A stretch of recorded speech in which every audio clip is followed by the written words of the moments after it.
semuanya, balik lagi di video channel YouTube ini.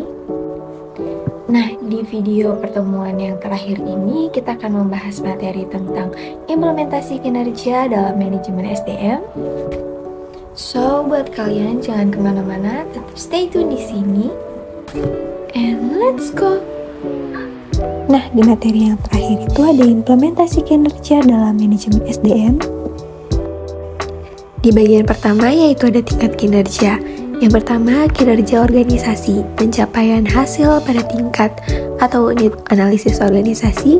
Kinerja pada tingkat organisasi ini terkait tujuan organisasi, rancangan organisasi, dan manajemen organisasi. Yang kedua ada kinerja proses.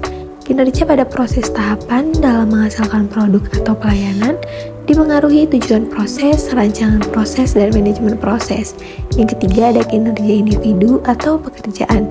Pencapaian atau efektivitas pada tingkat pegawai atau pekerjaan ini dipengaruhi tujuan pekerjaan, rancangan pekerjaan, dan manajemen pekerjaan serta karakteristik individu menurut Rumier dan Brecht pada tahun 1995. Lalu yang kedua ada garis besar kategori arti kinerja. Kinerja merujuk pengertian sebagai perilaku, merupakan seperangkat perilaku yang relevan dengan tujuan organisasi atau unit organisasi tempat orang bekerja. Kinerja merupakan sinonim dengan perilaku. Menurut Richard tahun 2003, kinerja sebagai hasil juga terkait dengan produktivitas dan efektivitas. Produktivitas merupakan hubungan antara jumlah barang dan jasa yang dihasilkan dengan jumlah tenaga kerja, modal, dan sumber daya yang digunakan dalam produksi itu. Lalu, menurut Bernardin tahun 2001, kinerja merupakan catatan hasil yang diproduksi atau dihasilkan atas fungsi atau aktivitas selama periode waktu tertentu. Kinerja sebagai hasil, bukan karakter sifat dan perilakunya. Lalu ada pendekatan pengukuran kinerja. Pendekatan ukuran standar kinerja dalam melakukan pengukuran yang pertama itu ada pendekatan personality traits, mengukur kepemimpinan dan inisiatif dan sikap. Yang kedua ada pendekatan perilaku, mengukur umpan balik, kemampuan presentasi respon terhadap komplain pelanggan. Lalu ada aspek pengukuran kinerja. Yang pertama produktivitas, kedua kualitas, ketiga ketetapan waktu, keempat putaran waktu, kelima penggunaan sumber daya, dan yang keenam ada biaya. Lalu ada jenis ukuran kinerja, ukuran uang, ukuran upaya atau dampak, ukuran reaksi, dan ukuran waktu. Lalu ada ukuran kinerja dalam dimensi kualitas.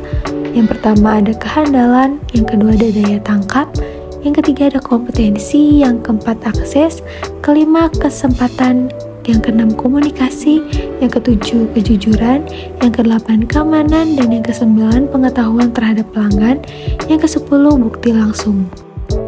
Selanjutnya ada konsep kinerja dalam organisasi. Kinerja menurut The Cyber dalam Kamus Banten English Dictionary pada tahun 1979 yang dikemukakan Prawiro Sentono tahun 1999 berasal dari kata kinerja performance.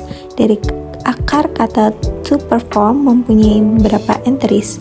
Yang pertama, melakukan, menjalankan, dan melaksanakan. Yang kedua, memenuhi, menjalankan kewajiban suatu nazar. Yang ketiga, menjalankan karakter dalam suatu permainan. Yang keempat, menggambarkan dengan suara atau alat musik. Yang kelima, melaksanakan atau menyempurnakan suatu tanggung jawab. Yang keenam, melakukan suatu kegiatan dalam permainan. Yang ketujuh, memainkan pertunjukan musik. Yang kedelapan, melakukan sesuatu yang diharapkan oleh seseorang. Selanjutnya, ada unsur yang terdapat dalam kinerja. Yang pertama, ada hasil-hasil fungsi pekerjaan. Yang kedua, faktor-faktor yang berpengaruh terhadap prestasi kerja pegawai. Yang ketiga, pencapaian tujuan organisasi.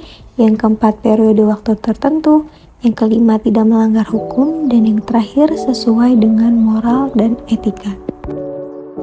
Lalu ada faktor peningkatan kinerja dibagi menjadi dua, ada pendorong dan penghambat.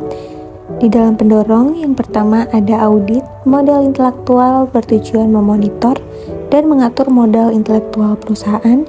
Yang kedua, audit modal intelektual memerlukan tim yang terdiri atas ahli strategi, organisasi, keuangan, SDM, analisis pengetahuan, properti intelektual, dan pemasaran.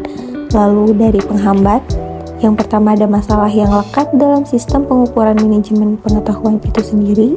Yang kedua, sulit mengidentifikasi hubungan langsung antara inisiatif manajemen pengetahuan dengan performansi perusahaan.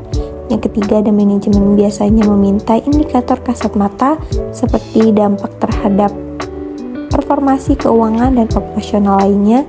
Yang keempat, ada semakin beragam dan kompleksnya stakeholder atau pihak berkepentingan terhadap eksistensi perusahaan. Lalu yang terakhir ada pekerjaan dan kinerja organisasi.